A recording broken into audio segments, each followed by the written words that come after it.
Hi, it's Ken Haedrich, Dean of the Pie Academy, and I hope you've had just a fabulous summer. And if you're anything like me, you're probably a little sad to see it go. I mean, summer is a tough act to follow.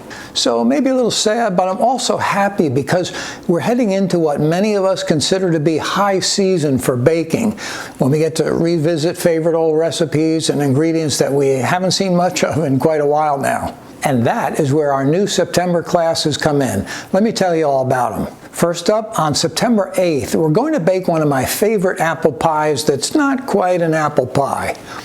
It's a fall apple galette, and if you have a look, you'll see why I also call this a basket weave galette, with that special arrangement of the apple slices.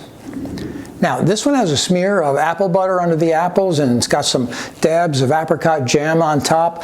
But there are all sorts of ways that you can spin this, and we're going to get into all that in class. Now, we're also going to be making glazed apple pie blondies, because a lot of you have told me that you like sweets that are easy to slice and freeze well, and this recipe is just perfect for that. They've got just the right amount of spice, and they taste all fallish and cozy, and you're just going to love them.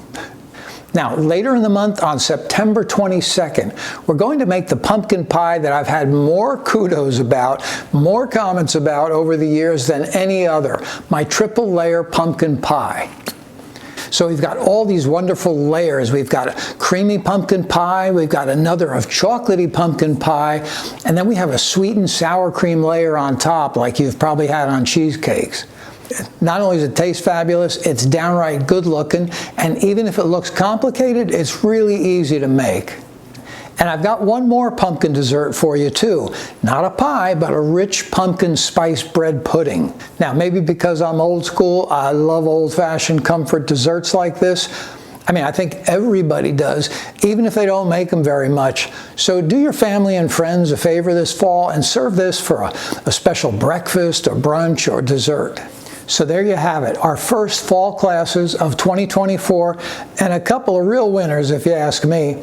So keep scrolling, find the class links down below, and get all signed up. And remember, if you can't join us live, you can always join us later with a class replay.